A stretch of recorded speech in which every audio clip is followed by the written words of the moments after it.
Good evening. Today, our subject is the philosophy of major representative of the French philosophy and in part of the French Enlightenment. It's about Jean-Jacques Rousseau, who lived between 1712 and 1778. He remains an important figure in the history of philosophy, both because of his contributions to political philosophy and moral psychology, and because of his influence on later thinkers such as Kant, Hegel, and Marx. Rousseau's own view of most philosophy and philosophers was firmly negative, seeing them as post hoc rationalizers of self-interest, as apologists for various forms of tyranny, and as playing a role in the alienation of the modern individual from humanity's natural impulse to compassion. The concern that dominates Rousseau's work is to find a way of preserving human freedom in a world where people are increasingly dependent on one another to satisfy their needs. This concern has two dimensions, material and psychological, of which the latter has greater importance. In the modern world, human beings get their very sense of their identity and value from the opinion of others, which Rousseau sees as corrosive of freedom and destructive of individual authenticity. In his mature work, he principally explores two routes to achieving and protecting freedom. First is a political one aimed at constructing institutions that permit and foster the coexistence of free and equal citizens in a community where they themselves are sovereign. The second one is a project for child development and education that nurtures autonomy and avoids the genesis of the most destructive forms of self-interest. However, though Rousseau believes the coexistence of human beings in relations of equality and freedom is possible, he is consistently and overwhelmingly pessimistic that humanity will escape from a dystopia of alienation, oppression, and unfreedom. In addition to his contributions to philosophy, Rousseau was active as a composer and a music theorist, and also as a writer of interesting autobiography, and as a novelist and as a botanist, and also as a theoretician of language issues. His life was adventurous and quite interesting. He was born in the city-state of Geneva in 1712. His father was a watchmaker. His mother died 9 days after his birth. So he was raised and educated by his father until the age of 10.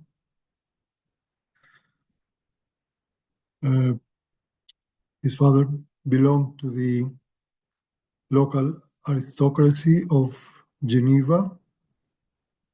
He had the title of a citizen of the city, and Jean-Jacques inherited the status, and he signed his works proudly with his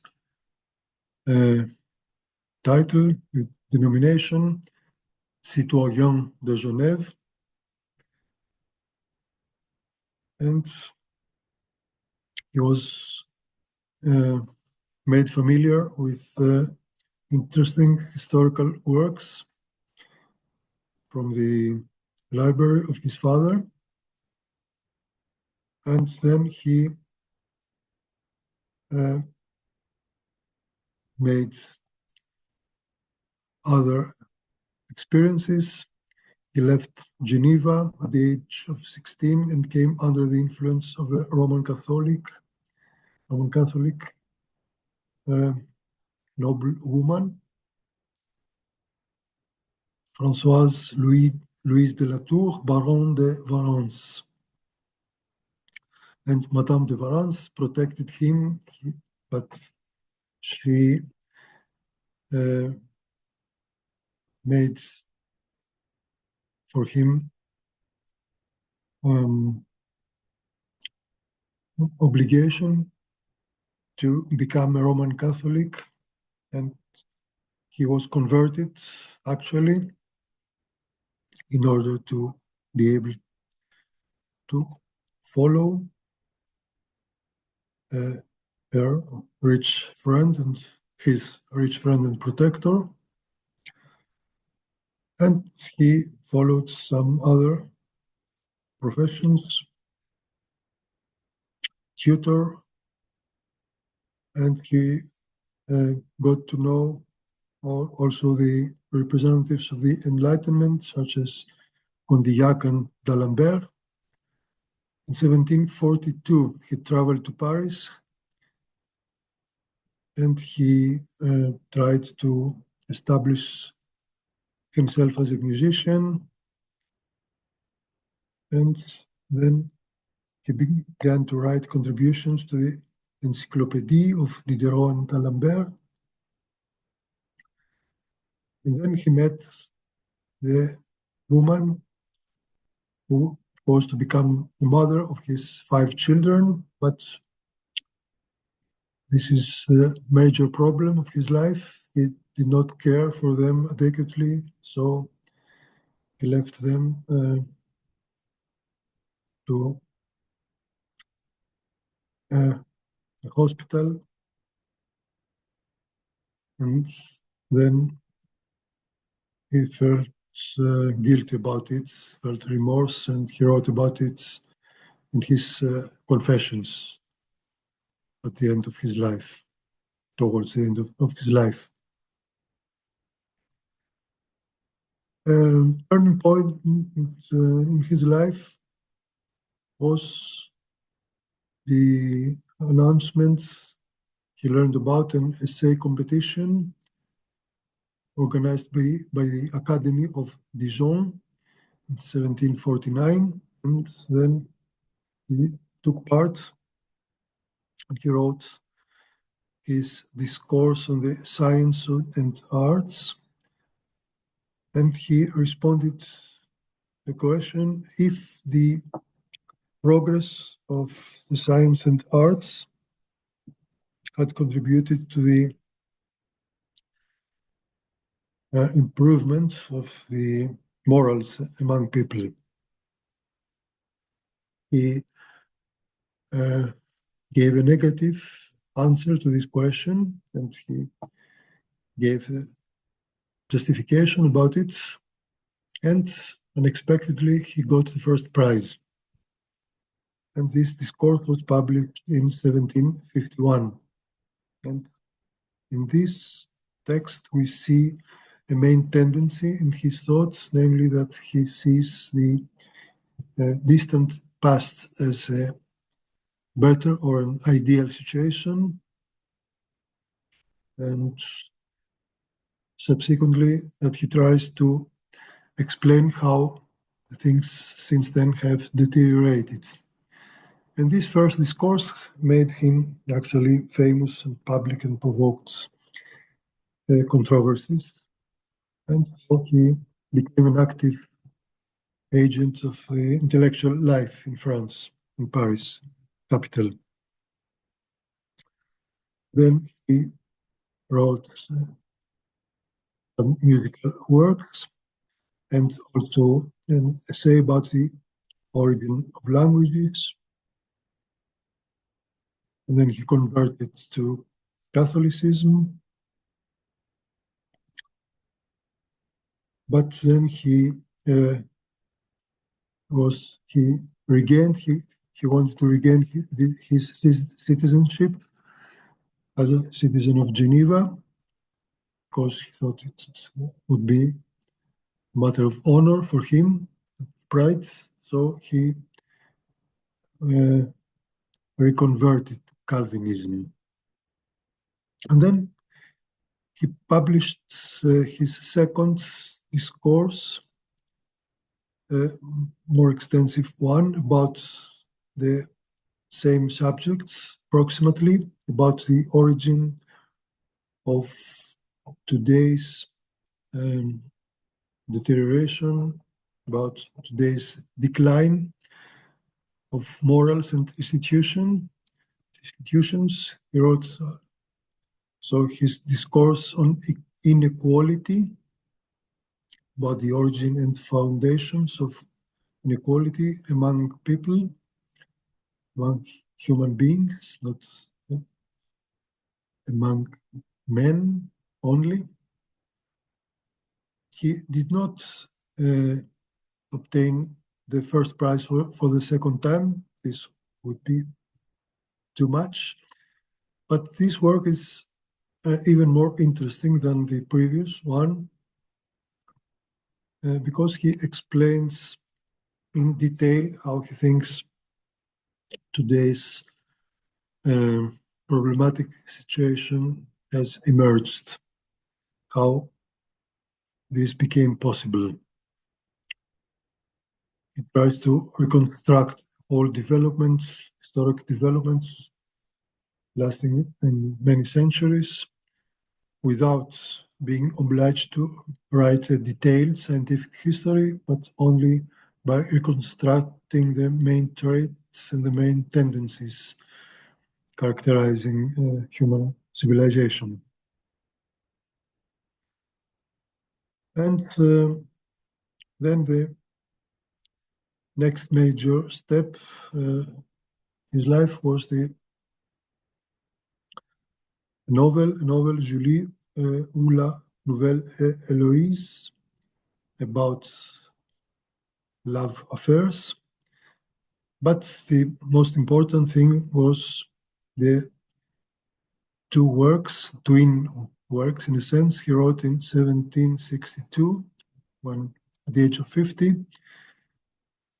So he wrote Emile, or about education, and the famous social contract, le contrat social.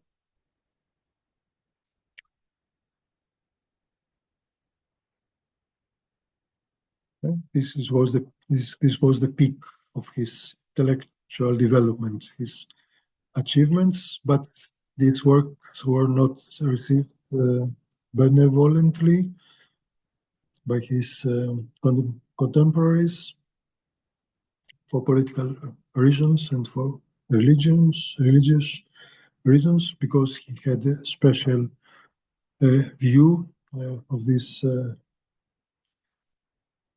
issues of the relationship between religion and the state organization, and he was forced to flee in order to escape arrest, and he sought refuge first in Switzerland, and then he traveled to England at the invitation of David Hume. This was another important acquaintance of him, or in part a friendship, one can say. But this relationship was unfortunately disturbed because of some suspicions he had against Hume, and this caused a problem mainly to him. So he got to know other famous people. His time he returned then France, and he wrote other series of interesting works about himself, about the political issues of his time, such as the government of Poland. Poland was divided, faced major political problems due to the interventions of great powers of the time, Russia, Austria, and Russia. And then he wrote his confessions, which were published after his death, an apology or a record of his whole life. And he was later recognized as a great personality, as a wise man, as a hero of the French Revolution. And today his remains still are preserved in the Pantheon in Paris. So a single idea at the center of his worldview is this opposition or contradiction that human beings are good by nature, but they are bad in the actual state of affairs. They are rendered corrupt by society. This is the way he tries to explain this difference, why this natural goodness is not omnipresent today. So one must go back and see how this has happened, this deterioration, and this is what he tries to explain in his major works in a series of ways. For Rousseau, all creatures and human beings also have an instinct towards self-preservation. This is the very natural drive. Human beings, therefore, have such a drive which leads them to develop this self-love, or better, a care for themselves in order to survive, just to survive. This is the healthy feeling, the healthy version of this drive towards self-preservation, amour de soi. This enables us to stay alive, to satisfy our natural needs, and so on and so forth. And this is developed alongside another positive feeling towards others, called pitié, compassion. And this prevents us from entering conflicts against others who also seek their self-preservation. But the problem is when this amour de soi, this healthy, this natural self-love, the care for oneself, becomes amour propre, self-love in a negative sense, an egotistic feeling. And this drives us to conflicts, to relations of domination against other humans, and this is the real cause of inequality, which takes on several forms. um, and other aspects which have to do um, with the socialization of people, which happens in the degenerating or the corrupt societies and leads to several problems we are faced every day. And this amour propre must be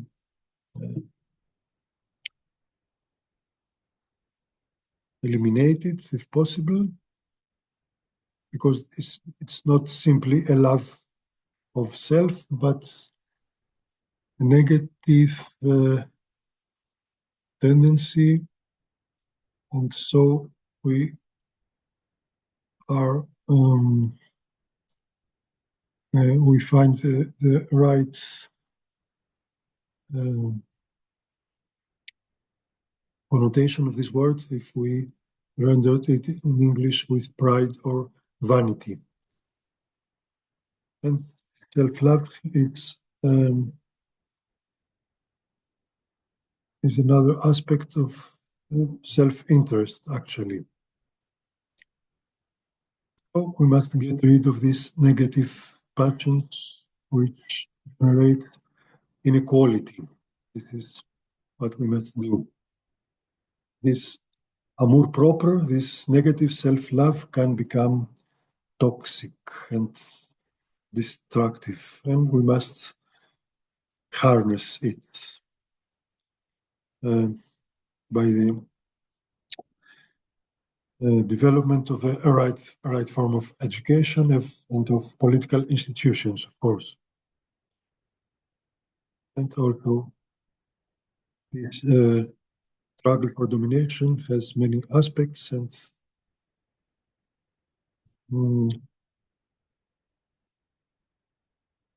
determines our everyday lives.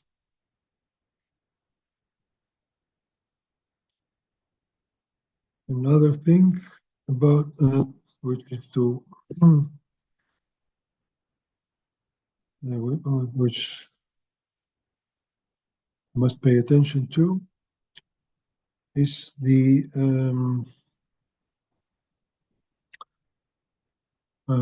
is the rejection of what people in general, what the public believes, the false opinions that prevail, the hypocrisy, bigotry, and so on and so forth. And then we must pay attention to his political philosophy. This is mainly what he's famous for.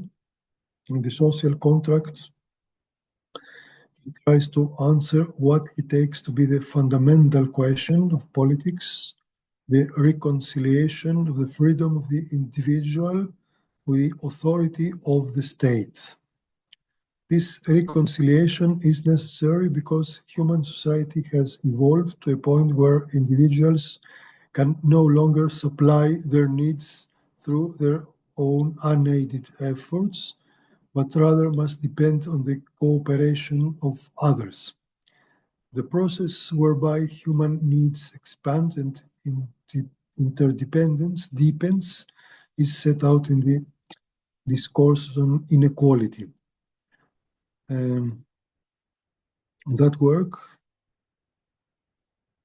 the decisive moment of Rousseau's conjectural history, involves the emergence of endemic conflicts among the now interdependent individuals, and the argument that the insecurity of the natural condition, as it was laid out by Thomas Hobbes, would lead all to consent to the establishment of state authority and law. This establishment amounts to the reinforcement of unequal and exploitative social relations. That is something Rousseau wants to avoid, to prevent. And this his view in general looks like he rejects the Hobbesian model of a powerful authoritarian state, not because it's strong, it's powerful, it's authoritarian, but because this state incorporates the negative affects and sentiments and tendencies and drives that humans, in any case, must overcome, must get rid of.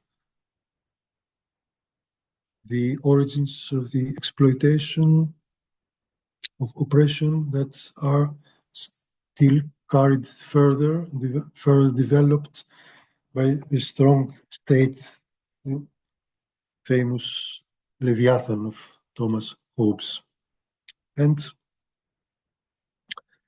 in some ways, he comes closer to Locke and to the opposite direction, and he anticipates even Marx later. And he argues that this state,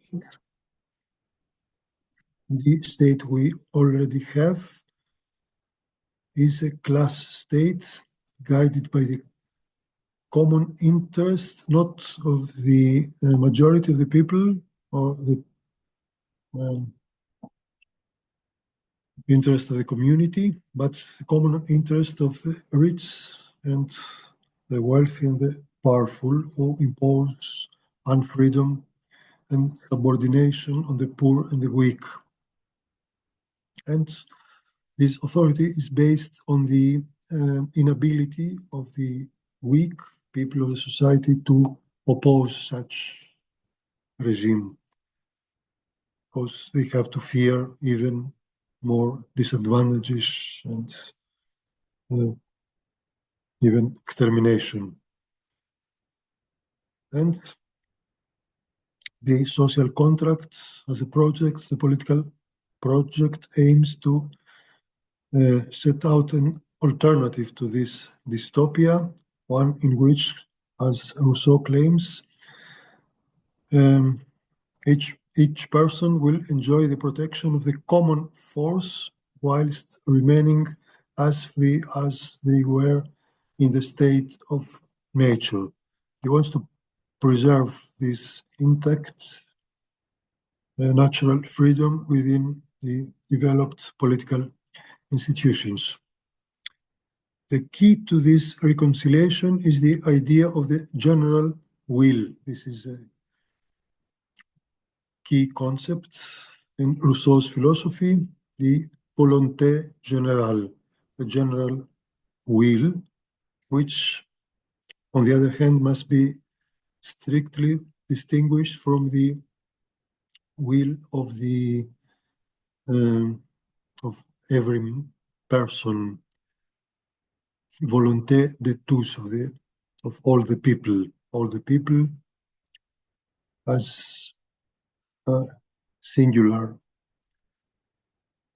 personalities, as something that could be found out by adding up what the majority believes.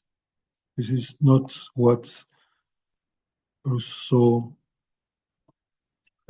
thinks is necessary for the preservation of the state. It's something higher, some more essential, something more beneficial, the state as a whole, something more vital, and this is the famous volonté générale. This should be established as a source of the concrete formation of the state's institutions. The problem, we only give a brief account of this explanation which must be sought in detail if one wants to decode all its aspects. This general will is Republican, but not so democratic as one should expect according to today's standards. Rousseau is against popular vote as we have it today, with the generalized right to take part in elections. He's against it because he's afraid of it, that it could lead to excesses and to further conflicts. He wants rather the people recognize the necessity of a strong centralized political power, which on the other hand should grant within certain limits autonomy to some parts of the society, the political unity, but no way the political power, the central political power, no way should grant to the citizens, to everyone, to every group, social group, unlimited freedom, because this unlimited freedom is not real freedom, actually, because it contradicts the social and political unity and cohesion. So this equilibrium must be reached, and this is problem. One can judge him by today's standards and say that he was not democratic enough. On the other hand, this distance, his distance from today's conceptions of democracy must be seen relative to the predominant tendencies and reality of his time. Democracy back then was not something obvious, something evident. Only in America we see some traits of modern parliamentary democracy. And Europe, the ancien regime, the famous ancien regime, the old regime in France, was the absolute domination by the unrestricted monarchy. And most of the other states in Europe were authoritarian states. So what Rousseau dreamt of, a new republican regime, was not democratic enough, but nevertheless it represented a progress seen in the context of his time. So, and in this sense, he's against the today institutionalized division of powers, the famous checks and balances in America. He sees the several powers, the magistrates, the regents of the states, as distinct individuals who nevertheless represent a massive and compact power and undivided power in this sense. So he's in favor of the undivided power. And he thinks important that the governors of the state must make sure that the citizens be virtuous. Virtue is a very important concept, something also the other major theoreticians of politics have talked about. Virtue, what distinguishes the best citizen. And in these concepts, we see aspects of most capacities, most advantages a human can have. Military virtue, be brave in the battle, and to be prudent as a citizen, and to be a good family man and citizen fulfilling all his tasks, all these things are essential parts of this broad concept. And this is decisive factor where the stability of the state is decided. And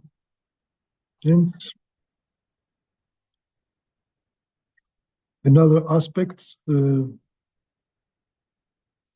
another important institution or a series of institutions the state must take care of is the education, as was designed in this Emile, this work about education, which is written as a novel. And the education must be formed by the legislators by changing basic principles of today's educational systems. And these concepts are also today very interesting. This is what we talk about today, the reversal of our priorities. Education must be pupil or student-centered. This is decisive feature of this conception. Education should not impose to the young people what the curriculum is about, what is necessary as an obligation, and instead it should give free spaces to the young people to develop according to the several stages of the process of their age, process leading to their maturity. And so the humans are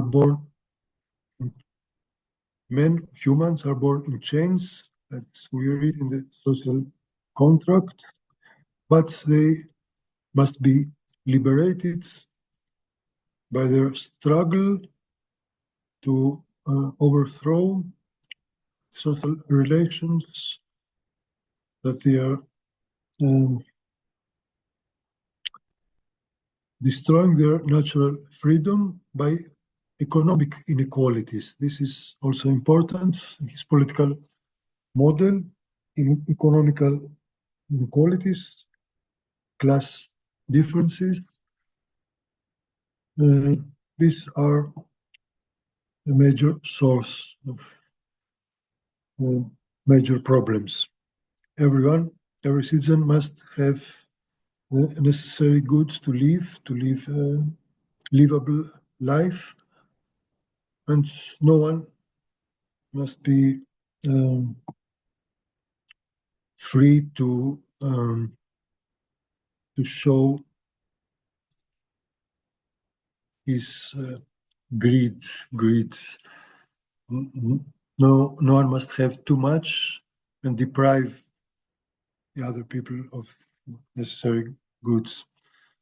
So market economy is a reality, but the state must take care of the equilibrium, of the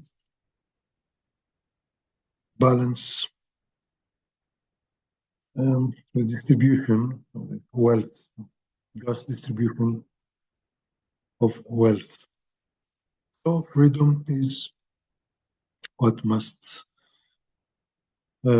distinguish both the individual, the citizen, and the state, and freedom is guaranteed by the right function of the institutions, and to this function belongs also the function of the religion civile, the civil religion.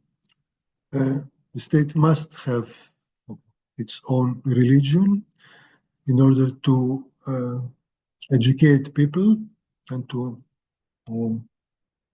retain their conscience as good citizens. And Rousseau was partly a religious person. He adopted both major Christian faiths of his time in Western Europe, the Catholic, Roman Catholic, and the Calvinist one, the Protestants. But it's more important for him is the political function of religion. And in this sense, he is critical of all of Christianity. Christianity is not suitable for educating these virtuous and good citizens. Its main principles do not serve this purpose. And instead, he's in favor of the older religions of the Roman and the Greek, the ancient Greek religion, with the gods which are closer to people's nature and needs. But the main issue is that this religion must play successfully its political role. So these are the important issues we should talk about. To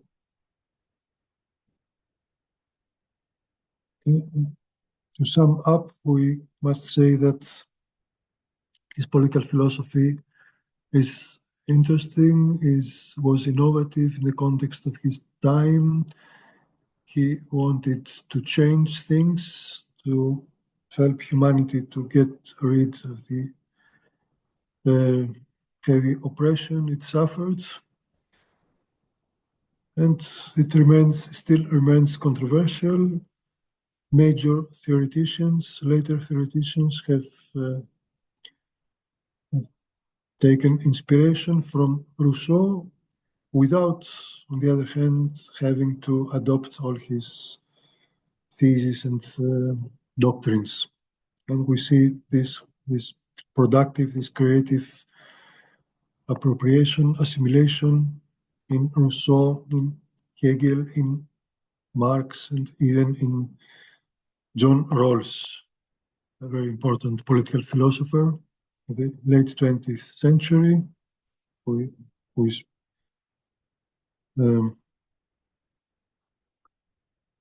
major talk of our time, so to say, contemporary theorist.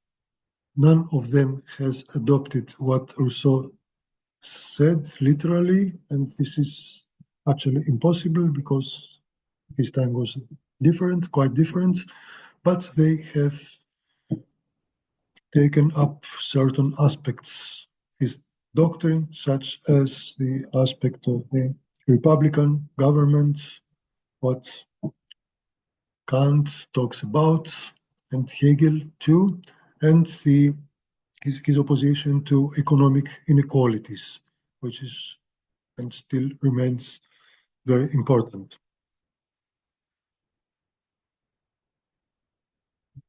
So this was all for today, and thank you very much for your attention and I'm still at your disposal.